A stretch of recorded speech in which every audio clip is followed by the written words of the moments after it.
On today's Question of Faith, what are the best Christmas carols? Hey everybody, this is Question of Faith. I am Deacon Mike Hayes. I'm the Director of Young Adult Ministry here in the Diocese of Christmas. The Diocese of Christmas. We should just leave that in. Yeah, leave it in. Start it again, but let that be there. That's funny. Hey everybody, this is Question of Faith. I'm Deacon Mike Hayes. I am the Young Adult Ministry Director in the Diocese of Cleveland. And I'm Father Damian, Vicar for Evangelization in the Diocese of Christmas. And I am Jackie Brauser, the Parish Services Manager at the Catholic Community Foundation at the Diocese of Cleveland. I am also a proud parishioner at Holy Martyrs Parish in Medina. Woo! Yeah. Well, welcome to the show, Jackie. We know that you've listened to us before, but this is your first time as a guest. I'm very excited to be here. Thank you for the invitation. And you can clearly speak English better than I can, so there you go. No, you just got excited. It was a little slip, but it was good because we're talking about Christmas songs today. It would be interesting if there were a Diocese of Christmas, right? Like Christmas Island or something. Mm-hmm. That'd be fun. Yeah. Well, there is a town in Indiana called Christmas. Yes, exactly. And I know that because I went. Wait, is it Christmas or Santa Claus? Santa Claus. Santa Claus, Indiana, it's like isn't it? Christmas land, though. There's like a Christmas yes. theme park because, maybe 10 years ago, I went on a formators conference for people who are in formation for seminarians and religious. And it was at Meinrad Seminary, and it was so packed that they had to put us up in Santa Claus. And I was like, is this a joke? Wow. I'm going to be in Santa Claus, Indiana. And the weird thing about it was, for me to go to my hotel, I crossed the timeline, the time zone. Right, yes. So my phone kept switching, and it was confusing. There was a whole West Wing episode about this. Yeah, you're right there. So, but anyway, we're talking about Christmas songs today, and one of the reasons I wanted to have Jackie on because she's a big fan of music and culture, and I actually ran into Jackie and one of her friends who knows Father Steve Breck at the Def Leppard Cheap Trick Journey show this summer, and that kind of solidified. I'm like, we got to get her on the podcast. So today what we're going to do is we're going to talk about our favorite 3 Christmas songs, both religious and then secular. So hopefully we have like 3 different lists, and we could go 3, 2, 1. Talk like what is the song and why do you like it, and then maybe we'll have some similar ones, maybe we'll have some different ones. But Jackie, do you want to go first with your third favorite secular Christmas song? Sure. My third favorite definitely would be It's Beginning to Look a Lot Like Christmas. Classic from 1951. I love it. It just puts me in the Christmas mood. Is that Bing Crosby? Or who yes. sings it? Yeah, Bing Crosby sings it, but so many people have recorded it. Right. Amongst other people. Yeah. Right. I'll stick with Bing, and I'll go White Christmas. Oh. So I'm dreaming of a white Christmas. I like that. Now, mine are not traditional. Good. Most of them are pretty rock and roll. So there's a guy named Billy Squire. I don't know if you remember. He was like, lonely is the night when you find yourself. And he was a great rocker in the early 80s. Yeah. Great guitar player and a wonderful voice. And he has a song called Christmas is the Time to Say I Love You. And you could find it on Spotify. You could also find it on YouTube. And he sings it in 1981 with the whole crew of MTV. Oh, fun. Oh, wow. And a part of me thinks I like it because it reminds me of my childhood. And I remember we were not allowed to watch MTV growing up, so my brother and I would sneak it all the time. But that song's a great song. And I was with a family for Thanksgiving, and the dad, he's like, Billy Squire, Christmas is the time to say I love you. I'm like, you like that song? And it was a great connection. So that's my third.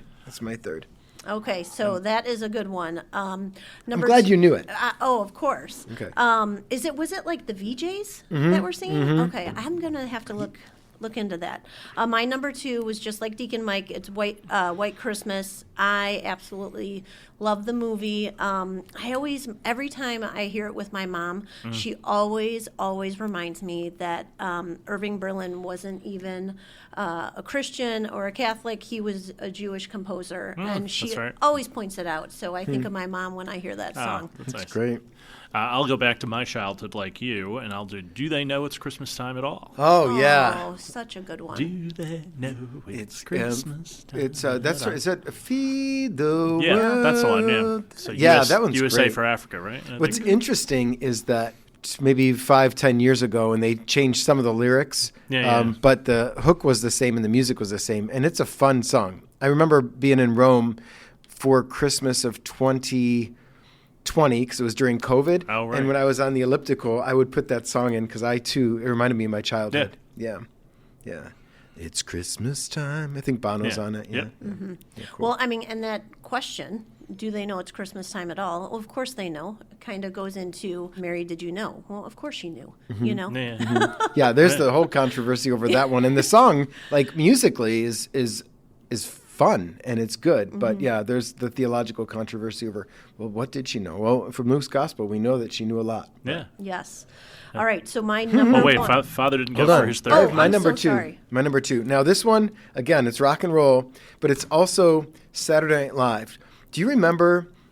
It was like Jimmy Fallon, Horatio Sands, Chris Kattan, and I forget who the other guy was. What's his name? I'm Brian Fellows. What's that guy who does I'm Brian Fellows? You know, he got in the car wreck, and then he was healed. I'll think of his name. Anyway, they do the song. It goes, I don't care what the people say. Christmas time is here, and they go do do do do do do do. Yeah. The listeners will know it, and then they redid it like 5 years in a row, and it was really goofy. But then one day on Jimmy Fallon's show, he started doing that with Horatio Sands, and who comes out but Julian Casablancas from The Strokes, which is a great band from New great York, band. and then he rocked it out. And so I was listening to that last night in my car, and I said, ooh, this is going to be my number two, because Julian Casablancas is really cool New York dude. He's like got a Ramones vibe. He's like, I don't care what the people say, Christmas time is here. So if you never heard that song, I love it. I think it's great. Again, these are secular, so don't be judging me. We'll That's get to the sacred ones soon. There you go. All right. All right, so Jack. my number one. Tracy Morgan. That's who it was. Tracy that guy, Morgan. yes, Tracy Morgan. yes, of Yeah. course. All right, so my number one song is Mele Kalikimaka.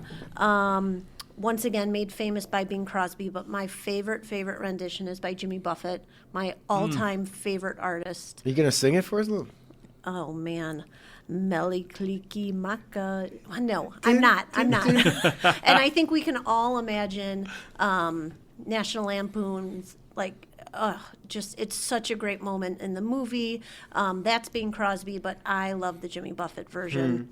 Was it in a cartoon? Was it in like Flintstones or Jetsons or something growing up? Because I remember hearing it, and it reminds me of my childhood. I'm trying to remember too. I don't know.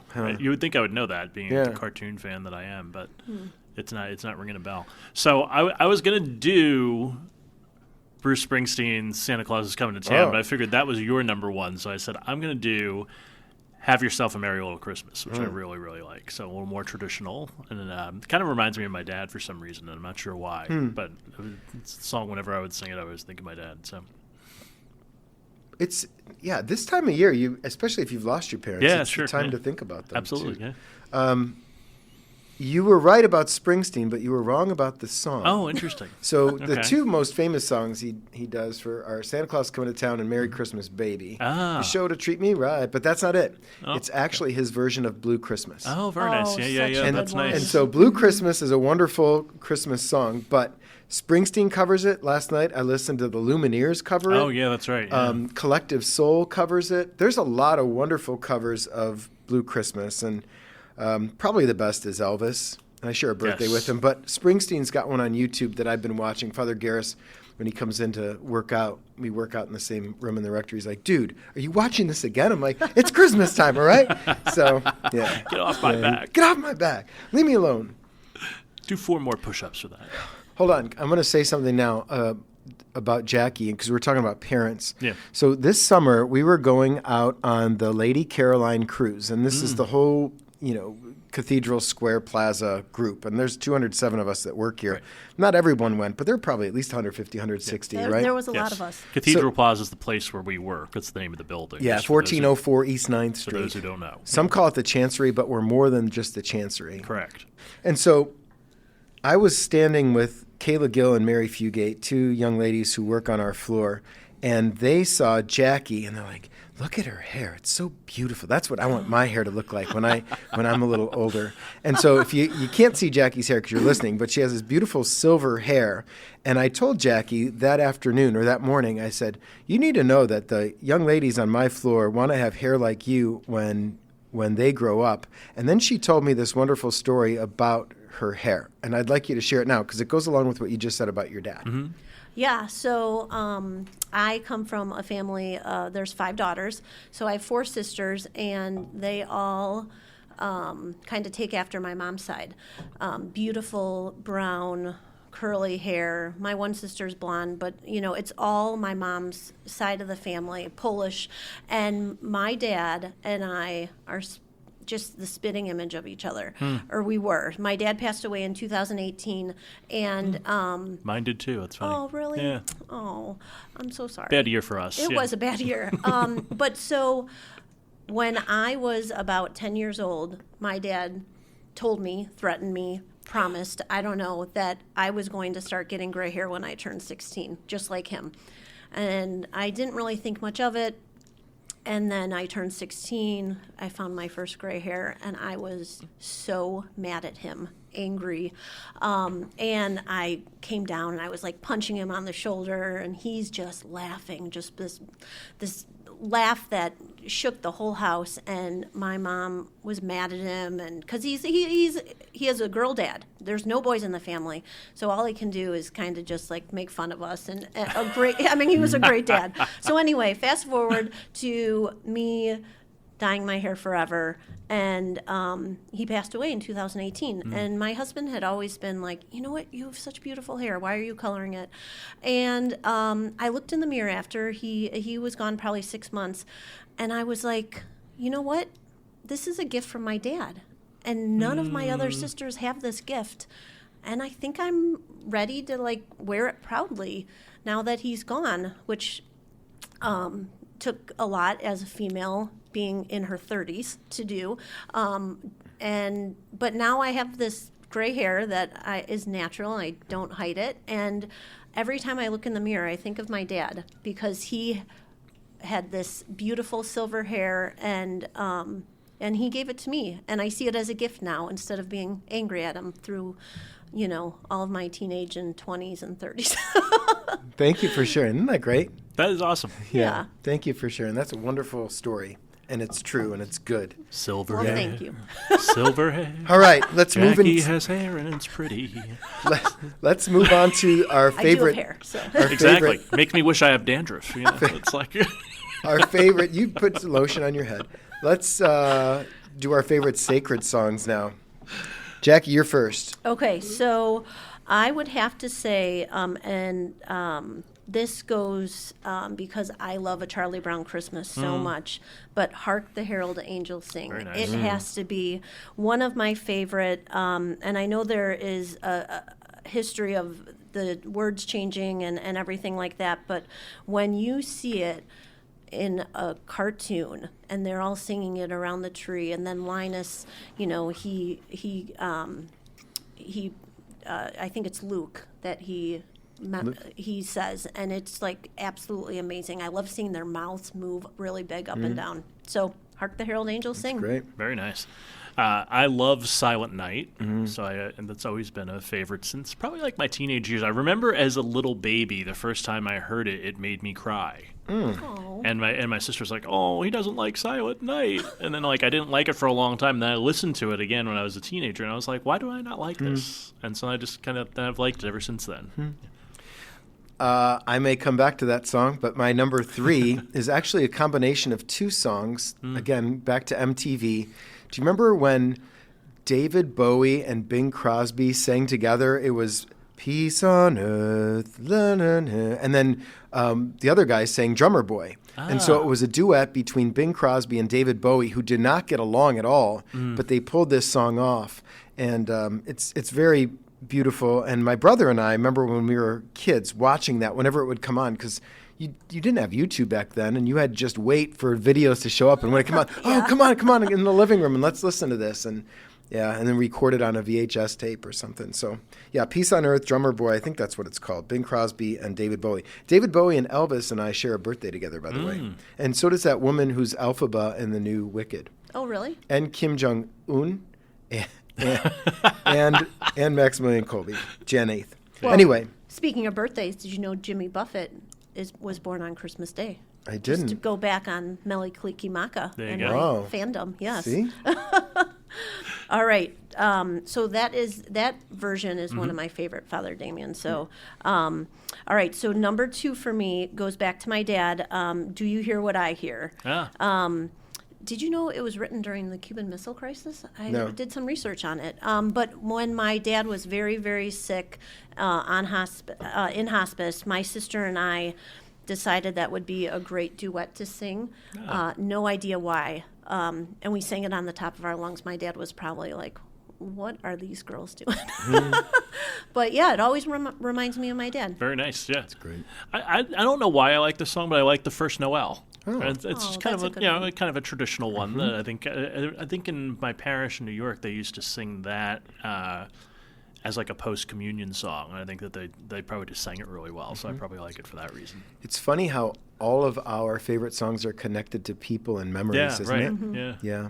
So my second is Silent Night, and I like it for many reasons, but I have a fond memory of going up to Buffalo in 2012 to see Sufjan Stevens, who has all these wonderful Christmas albums, with Father Chris Aruka, and he played in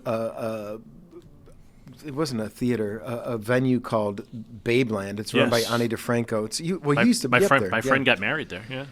It's a great venue. It's an old church. And Sufjan's there. He's a secular artist, but he's a Christian.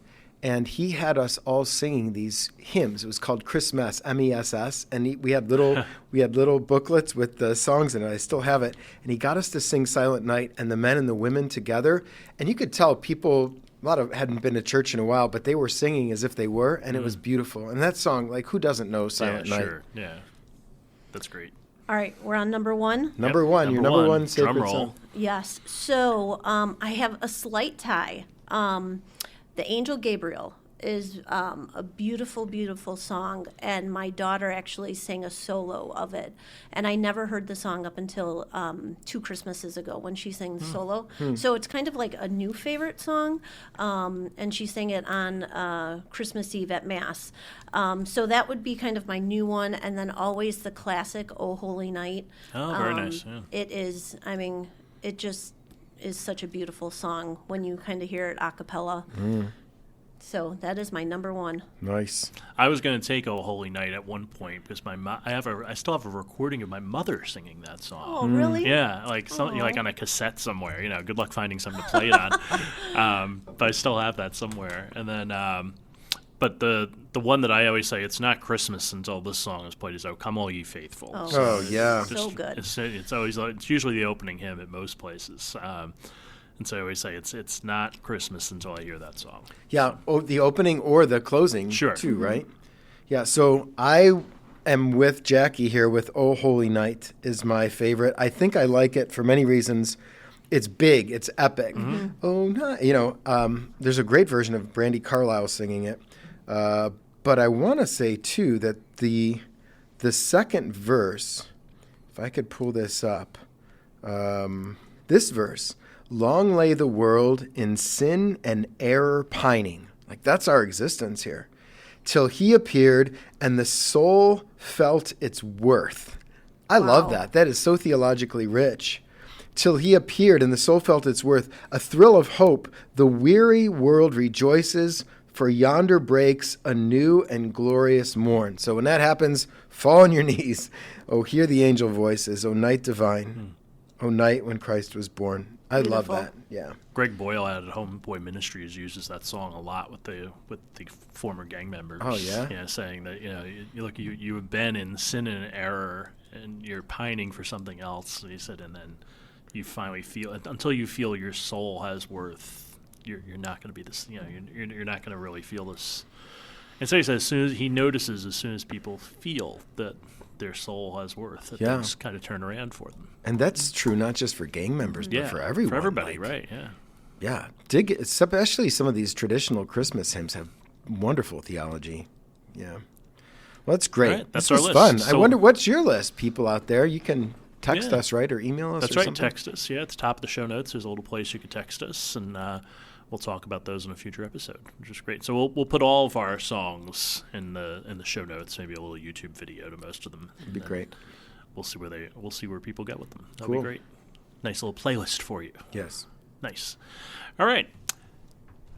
Church websites. Here's something. The bishop was here last week, and in his pastoral letter, he wrote, "We must ask ourselves, are our parishes present online? Are we reaching out to our parishioners and potential parishioners online with a gospel message? Do we have a social media presence that is filled with hope and joy? Are our websites attractive and easy to navigate? Can people easily find us and our Mass times? Can they easily identify what is offered for visitors and inquirers? Can they find a community to meet in person? Have we consulted our younger parishioners to ask for their help as digital natives in this regard?" Briefcase Marketing will help you do all that. Our buddy Dan First, who's a sponsor of this here program. And we were telling Jackie how we now have this sponsor, and she knew Dan from his work at John Canchis, did you say? Yeah, I've worked with Dan a couple different times. I've had some pastors that have reached out to me about upgrading their website, and Dan is the absolute first person I connect them with. He does great work, and he actually spoke at one of my events. So he's a great guy. And you guys are lucky to have him as a sponsor. Yeah, Dan First, F-U-R-S-T, but Correct. he is the first person you should think of when you think of diocesan websites. Ooh, I like that. I just made that up on the spot. I don't even have a script before me. Yeah, so check out. We'll give you a little link to St. John Canchis, who's a website that he redesigned. And our friends at TOB Cleveland, he did that one as well. A bunch of them. The Apostolate for Family Consecration, a whole bunch of them. What he'll do is he'll help you clarify your message to attract the right audience. He'll streamline your website to convert visitors, just mere visitors, into customers, donors, volunteers, all that stuff. And as the bishop said last week, like you want these things to be attractive. Beauty goes a long way. And if your website looks dumpy, that represents your ministry, which may not be dumpy, but the first thing they see is the website. So especially with young people, they want good digital content, they want good websites, and everybody wants to know when are your Mass times, so that should be one of the first things that pops up. That's right. I mean, if your website is outdated and has dated information, it kind of sends a message that you don't care. Or that your ministry's outdated. That Right. You're outdated. Yeah. So, There you go. And so with a clear message and a compelling website, you'll see more donors given to your mission, more volunteers ready to serve, and more people sharing and advocating for your company. So you deserve that. So visit briefcase.marketing. We'll put that link in the show notes. It's briefcase.marketing. You can schedule a call with our buddy Dan, or you can text him at 308-627-1262. Great. All that in the show notes. Cool. Perfect. So Church Search, I was down at Holy Martyrs this past Sunday, and Jackie was actually given a pitch before Mass. And yeah, so that's your home parish, correct? It is my home parish. It is an amazing place for my family. We have just found home there, and it's such a beautiful. It has such a beautiful campus. That wasn't your first time there, but I mean, literally all 4 seasons at Holy Martyrs is amazing because they have the windows. You can kind of see out to the pond and the pavilion where we have outdoor masses. And you know what? It's right off of 71. Yeah, it is. Yeah. So if you are looking for a place, maybe you're heading up to Cleveland, it is literally 20 seconds off 71. Yeah, we haven't called him yet, but I was talking with Jen Ricard yesterday, and we're getting ready to do some studies on the bishop's new pastoral letter, and I want to have a site down in Wayne Ashland, Medina, and I suggested your parish because it's right off the highway, literally. Like you get off the highway and it's about 500 feet until the driveway. Yeah. And I think the parish was built, or the church was built in around 1980. It reminds me of, is it 80? No, it's a little later than that. Is it 85? I want to say 91. Oh, really? Or maybe the parish was founded in Yes. 80 and the church was built in 90. Okay. Because it reminds me of Holy Angels in Bainbridge in that it's built out in the country. So the stained glass windows, which you would traditionally have in a city, aren't necessary because what you're looking out at are the changing seasons, and it works. Exactly. And Kayla Gill said the other day, she's like, I love it there. I feel like because she's from Guernsey County. She's like, I feel like I'm home when I'm there. Yeah. It is a cozy place. It is. And, it doesn't have, like you said, the stained glass, the one traditional aisle down the middle. But it's home. And, they have amazing small groups, and Father Steve is amazing. And we have Father Mark Ott come on the weekends to preach, and we all love both of them. So. Yeah. My buddy Brandon Woods is the youth minister there. He's a great guy. Yeah. He plays a mean guitar. He was playing on Sunday night. Did the announcements after. Yeah, it was good. All right, let's take a look at our readings for Christmas. This is from the Mass at midnight, and I went with the Gospel here. Luke, in chapter 2, it said, "In those days a decree went out from Caesar Augustus that the whole world should be enrolled. This was the first enrollment when Quirinius was governor of Syria. So all went to be enrolled, each to its own town." And the reason I like that is because it places Jesus actually in a point of history. So for history buffs, it's a good thing to kind of say, hey, this was a real person. One of the things the bishop mentions in his pastoral letter is that moment in the Mass where the priest is preparing the chalice, or the deacon, and he pours a little bit of water into the wine and says, by the mingling of this water and wine may come to share. I can't even do it outside of Mass. But through the mystery of this water and wine, may we come to share in the divinity of Christ, who humbled himself to share in our humanity. That's it. I do this every day, but I can't do it outside of Mass. Right.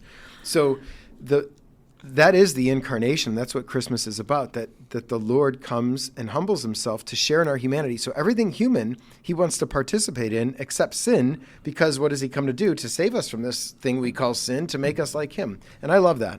It never gets old. It's a mystery that never gets old.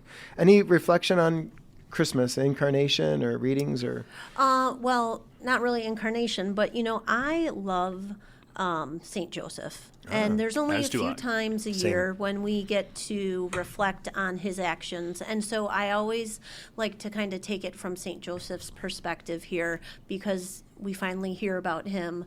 And, in this gospel, it's just beautiful to hear.